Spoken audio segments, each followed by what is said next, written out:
recording for those who can't make it. Ish, kind of. Good job, Jay. Hey everybody, welcome to the 2022 Fort Wayne Pride Festival volunteer meeting. My name is Nikki Foltz. I'm the director of Fort Wayne Pride. We are celebrating our 25th year this year, so extra exciting to be able to mark that anniversary for the festival and the organization.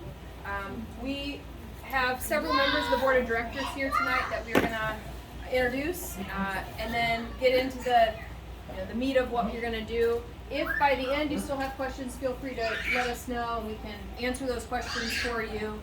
You are actually in the Fort Wayne Pride Center right now. We are opening officially, hopefully next month. We just received a space. We're leasing it from Plymouth Church next door.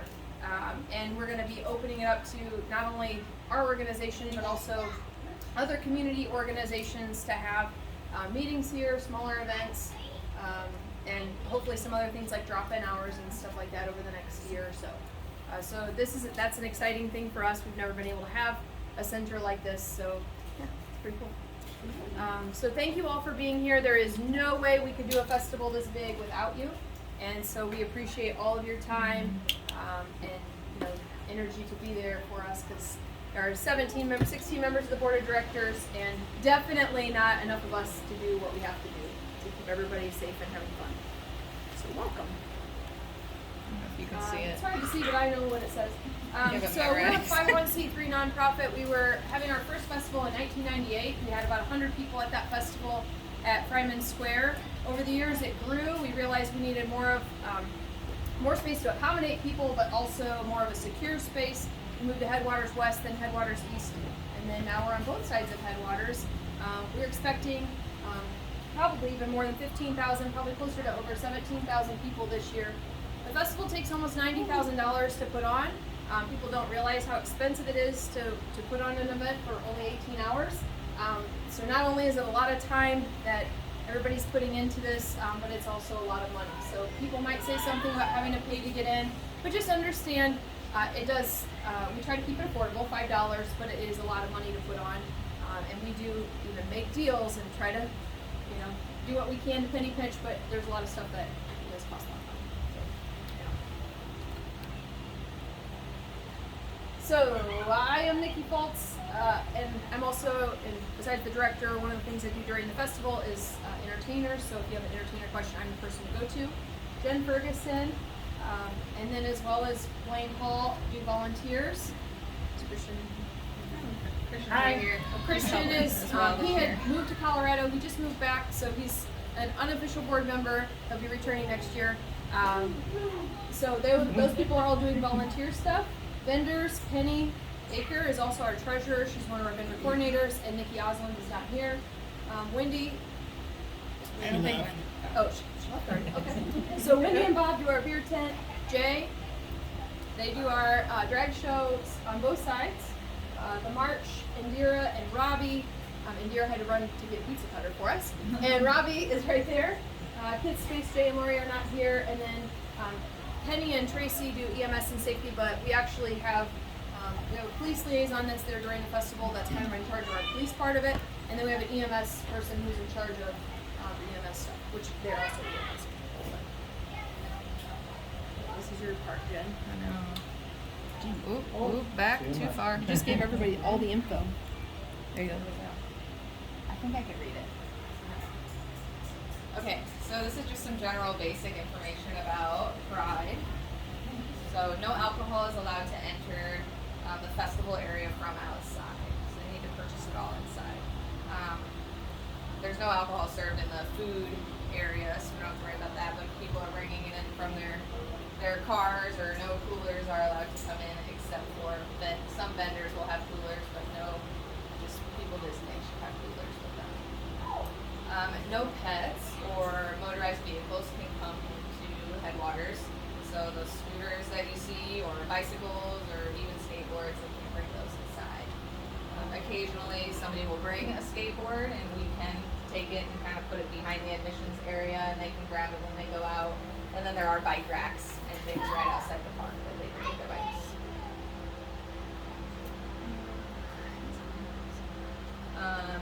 No pets are allowed in. We're going to talk more specifically about service service animals on a future slide, but no pets can come in. And if there is a problem at the front gate, the admissions volunteers who are at the cash box, you guys will have a radio up there, so you can call one of us if you have any questions at all, something strange comes up that you need some guidance with, so just radio us on that. We want to be polite, be nice to the people who are coming in, keep a smile. Sometimes we get a little stressed or a little hot, because it might be warm, but just try to be really nice. Everybody wants to have a good time at the festival. All bags are going to be searched before people come in to the festival, and they're going to be searched by security. So as volunteers, you won't have to do the searching of the bags. That's usually at the front gate area and also at like the food gate and the wristband entrance. So they're searched before they would get to the admissions table? Yes. Yep. Let's see. Coolers I already talked about. Entertainers and volunteers. There will be a list of all of you guys and all the entertainers who are going to come at that admissions tables because they get in free. You guys get in free the day that you do your volunteer service. So we'll have a list of everybody there. So if you work admissions, refer to that. And then I'll say it right now, but when you arrive for your volunteer shift, you guys will come to the front gate, or you can come in the exit gate. That when you're facing Headwaters to come in, it's that gate that's just to the left. So either the front or just to the left. You guys can come in there and get your shirts and get your wristbands and get all checked in for your shift. 15 minutes early at least, hopefully. That's the goal. If there's an issue with an entertainer or a vendor that's not on the list, we can radio the people in charge for that. So Nikki Foltz or Penny or Nikki Osland if it's a vendor. We do have security cameras up front and near the ticket trailer. So it's just kind of nice to know that we're able to review if something happens. So just kind of some extra security there for you guys. There's going to be security and police throughout the whole festival area. They should be in pretty close proximity to you guys, so if you do have any issues, they're around and they're there very close.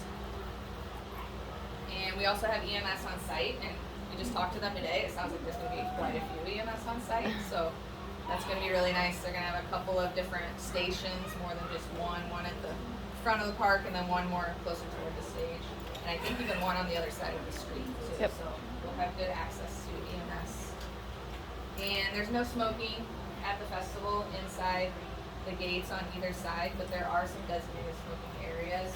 So one thing you guys can help us with is if you see people who are smoking, a lot outside or vaping outside of those areas, just ask them to go to the designated area for that. I realized we didn't have somebody on our first slide that is a board member, and that is Tabitha over there. So she's also somebody you might see walking around. Sorry about that. Okay, so this is about the service animals. So we've had some issues in the past where we've asked questions we're not allowed to ask them, or ask them for things that they don't need to give us. So these are the things that you are allowed to ask. This is mainly the admissions volunteers. You're allowed to ask if the service animal is required because of a disability. You're also allowed to ask what task the animal has been trained to perform. So those are the only two questions. And we're gonna have them posted out front on a piece of paper so you don't have to remember them. You may not request documentation for the animal. You may not ask the animal to perform the task that they're trained to do. And the animal does not have to be wearing a service vest to come in. And emotional support animals are not allowed. And so also if somebody says that the task the animal performs is comfort, that animal is not allowed to perform because that's not a task according to the Perfect. Alright, so we've had some bad feelings in the past about some things we've asked, so we want to make it really clear this year. And if people ask why, there's a lot of people. There's a lot of noise. It's hot. We don't want anybody getting bit or any animals getting. And I know some people really love their animals, and it's like another kid, and we let kids there. It's just we just have to figure out what works best for big crowds like that. That's our insurance policy too. Our insurance does not Our cover insurance that. doesn't cover pets as well, so. Blaine, you wanna talk about this time? Hi, Blaine. This is our west and east side map, okay? And basically, you know what's on the west side. We've got the vendors up there. That's the main stage, okay? You're gonna have us there. That's where check-in is for people who work in the front gate and wristbanding. Right below that is actually where the food court is, okay? Down those stairs. So I'm sure you've been there before, if you have. The east side is gonna have vendors again this year, but they're mostly the west side. West side. is the Did I non- say? West side. Did I say east side again? Yeah. I do that every West time. side. Yeah. That's true. The west side's gonna have the nonprofits. There's a second stage this year again. That's where we had the yard games. If you were here last year, we did yard games in the very front. And the kids space, of course, is gonna be over there. So it's a really, really nice area. Both areas that you'll be working, so. Oh, yeah, drag queen story time. That's gonna be such a kick.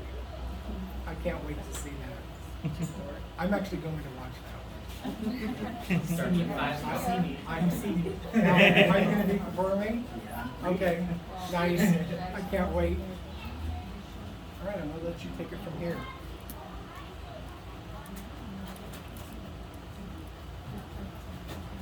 All right, so volunteer duties at the front gate. Admissions. We usually have 2 admissions people at the cash box. Your responsibilities are to make sure everybody pays the $5 that it costs to get into the festival. That's for everybody unless they're 12 or under, they get in for free.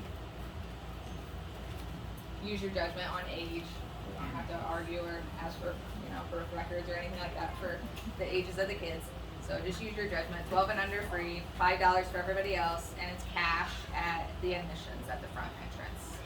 It's cash only, there's Cash no other. only at the front. Okay. There, we do have an ATM.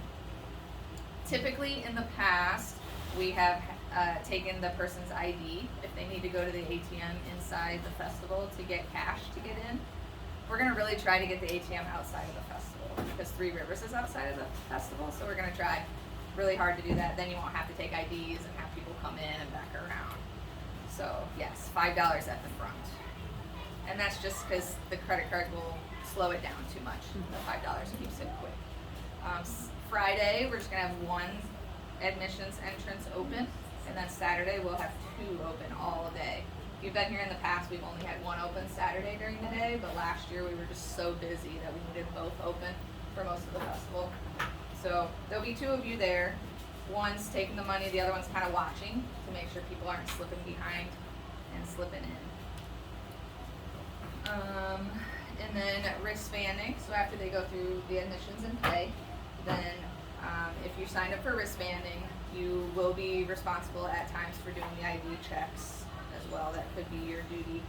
So ID check happens next, and then the line will split off into 2 different lines, one for 21 and up and one for under 21. So if you're the one checking IDs, it's kind of nice to stand in front of that 21 and up line to kind of block it from them going through, check their ID, kind of step through and then re-block it so they can't get past. And then if you're wristbanding, you'll be down the line from there, just putting the wristbands on.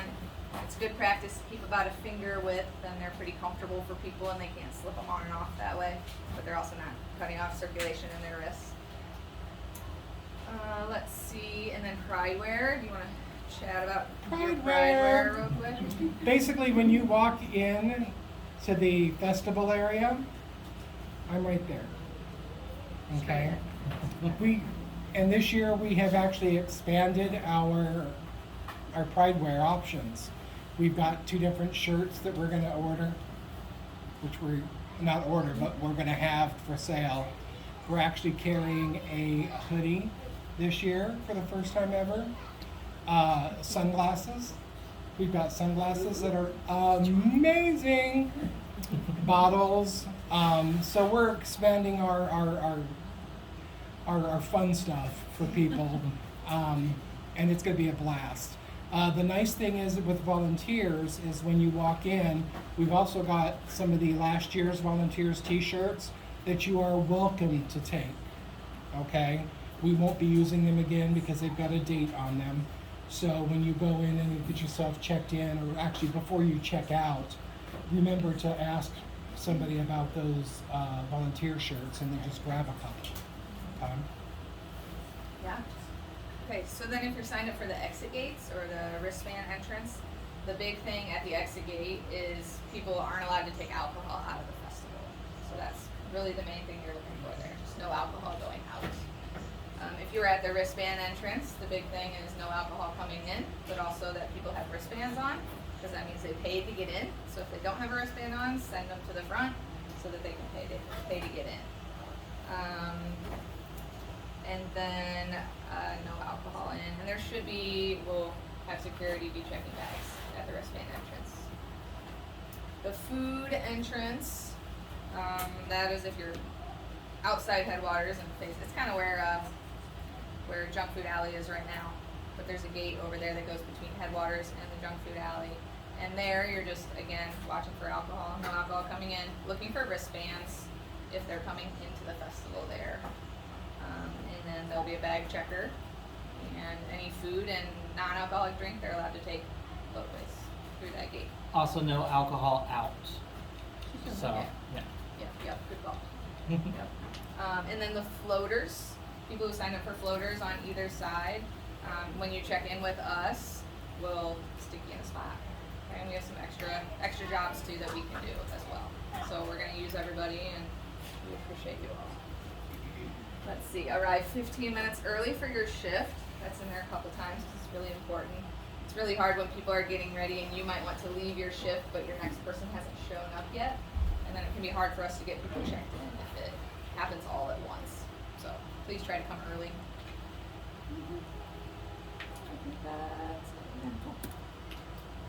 Okay, this is what the front gate looks like. It's kind of our map of it. So the top of there, that is Clinton, and then they're coming in. So this is the two lines that I kind of told you about earlier. So the admissions people are at a table first here, and then wristbanding happens. Bag checks happen outside before they come underneath the tents. And then to tell you where all the gates are. So the exit gate is on this side, and then we're moving the ticket trailer for the beer from, it used to be over here. We're actually moving it to this side this year to give some space. And then the beer tent's going to be in the same area on the side row. And the food plaza gate is over here to go between the food and the festival. And then you've got that wristband entrance is right here. Yeah, and well, yeah, go ahead. I'll take Go to that. Okay, Friday we talked about it. $5 cash only at the front to get in. Saturday, same thing. Friday and Saturday, same cost regardless of the day. And then the 12 and under is free. And then we usually have 5 and under. We really recommend that 5 years old and under are not in the festival. We don't recommend, we were saying. no, After 8 p.m. They can't be there. Okay, they can't be there after 8 p.m. The festival kind of changes. It gets a little more adult at that time and not as kid friendly. So we just like to get the 5 and under out. And it's by like that the same time. with the dog thing, like it gets crowded. We don't want little kids getting lost or taken or hurt or anything. We're in the way. Kids are annoying. I know Yeah. that. It's fun. So as people are arriving, 6, 7 o'clock, 5 o'clock, you might just remind them if they have a small child with them that they're going to be asked to leave at 8. You want to talk about your pricing? Pride booth. we didn't change the pricing for the t-shirts. Okay, it's $15 again. Tanks are $20, same as last year. The hoodies, Yeah. thank you. And These things, those are 30. those are 30. They're really nice. But like the sunglasses and stuff like that. I mean, if you're working Pride wear, We've got signs sitting up there so you don't get lost. We're one of the few booths that actually do carry do credit cards now. Yeah. So it's very exciting. Food plaza. Okay, so we kind of already talked about this a lot. Okay. Is there anything I missed? Let's see. No, I think you pretty much got it. Nope, Yeah. we talked about all that already. Let me explain. Parking. Okay. Go for it. So this year you might have been downtown, you noticed that our downtown is a mess. And so we're trying to do the best that we can by having some shuttle options for people to get to the festival from different areas. So the entire festival, I think until 11, so like the normal times, but it ends at 11. The CTN bus, the Community Transportation Network, will be taking people back and forth from the 4th Street lot to the park. But only people who are elderly or disabled are able to ride that. There is a wheelchair ramp on there, and it's limited, I think, like 6 to 8 passengers. It doesn't have a lot of capacity, but it's going back and forth. And for anybody else that wouldn't be able to ride that, we have we have 2 trolleys that are going to be running Saturday from 4 to midnight.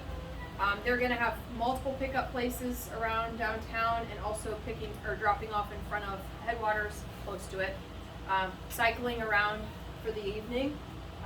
The left lane of Clinton, if you've been downtown, you might notice that it's closed.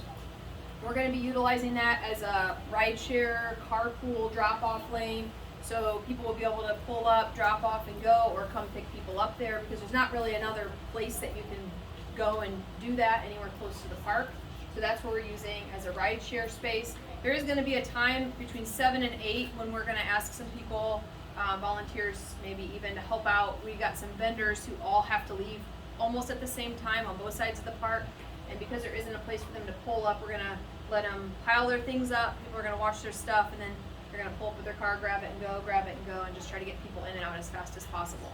So there is a small portion of that space that also is used as a sidewalk because that sidewalk on the east side is closed. So you'll notice that we have a lot of different things happening, and we are trying our best. We know that the parking is not ideal, but we're trying to do the best we can for the next couple of years as we're going through this construction stuff. We're hoping maybe there'll be a parking garage. It's not looking like that big hole that's filled with water right now is going to be a parking garage anytime soon.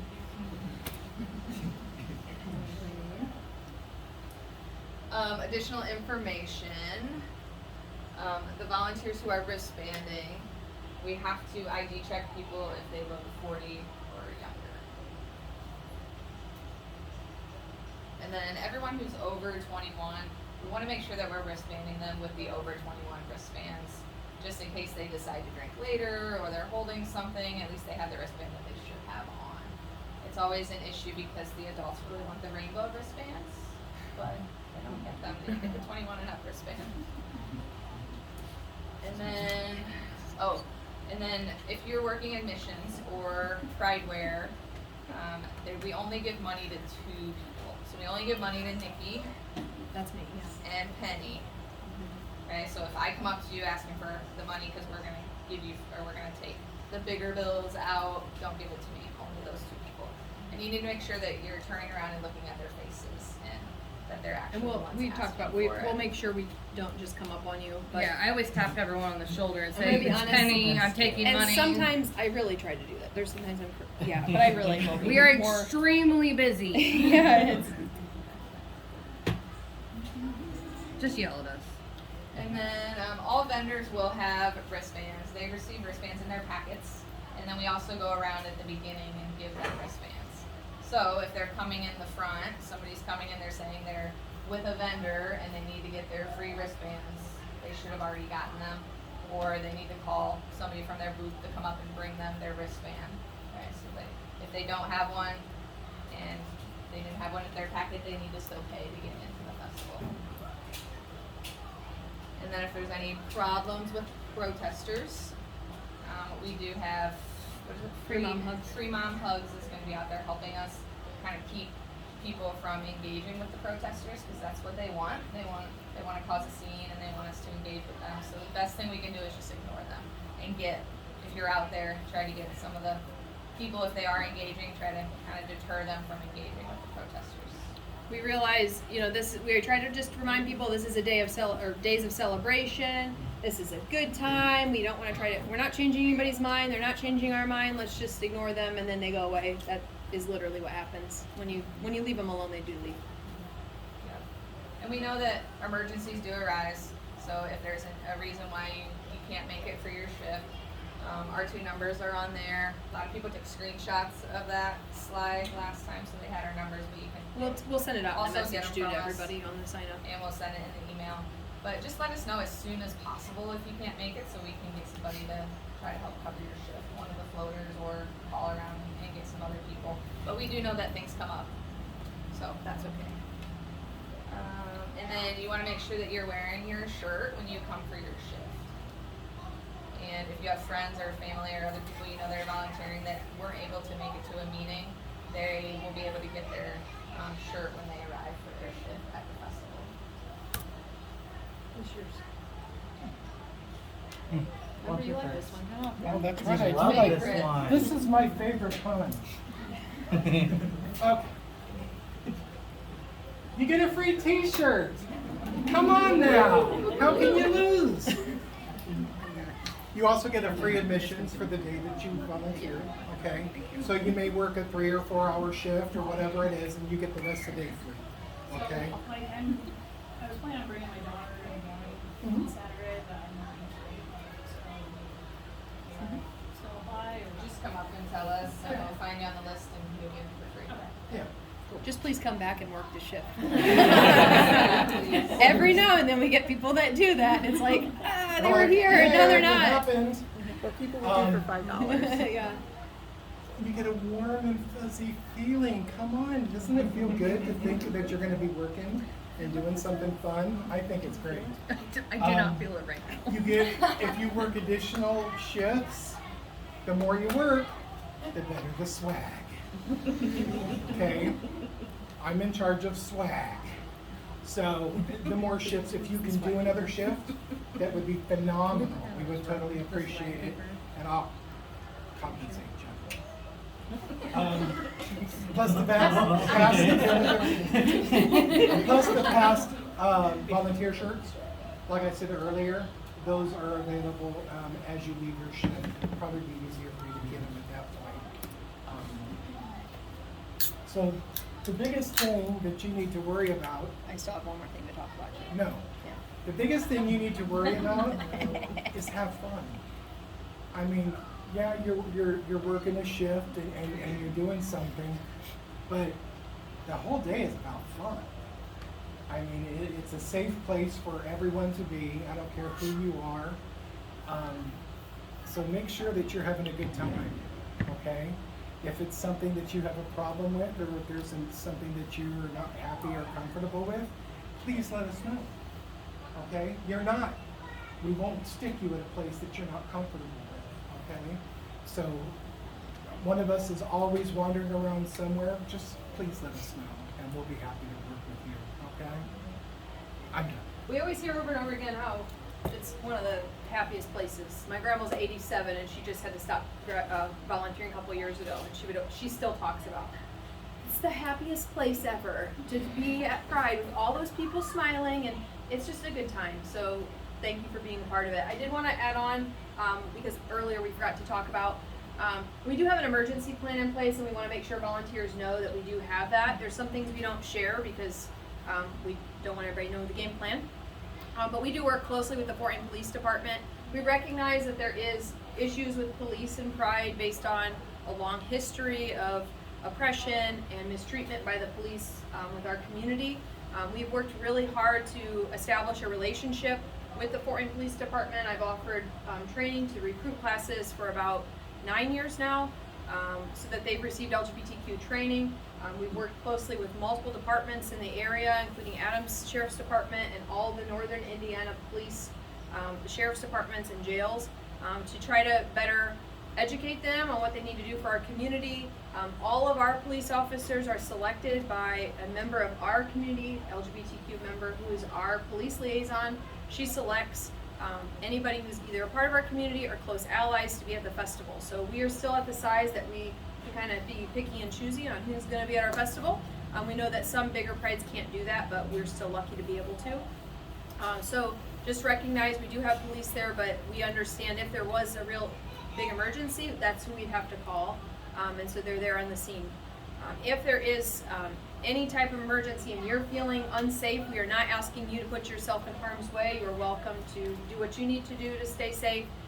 We obviously have not received any threats or anything. This is not like, hey, there's something happening. We always are, we always plan for anything just because we want to make sure everybody's safe. We work with the Department of Homeland Security on anything with, because it's a big event, we have to plan out, what are we going to do in case of all these different things. One of the big things is emergency or severe weather. So we have a plan in place if there is a tornado warning. Otherwise, we stay in the park. People want to leave, they can, but we're not going to evacuate unless there's a tornado warning. At that point, we'd open up all the gates, direct everybody to go to Superior Street, the viaduct where the trains go over, that you can see if you're looking out of the park to the left. That's the emergency place. Technically, the city-county building basement could be too, but it'd be hard to get a lot of people at that spot.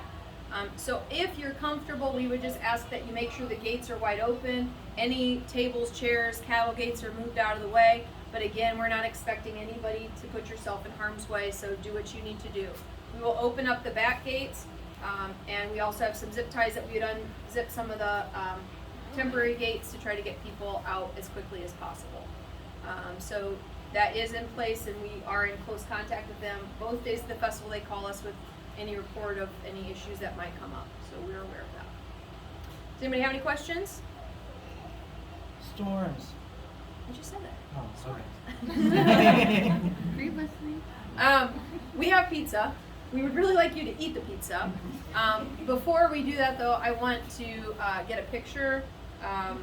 If you're okay with it, I'm going to let people leave that are not okay with the picture, but I just put it on our Facebook page just saying, hey, we had some volunteer people come into the meeting at the Pride Center, so if you're all right with that, I will take that picture now.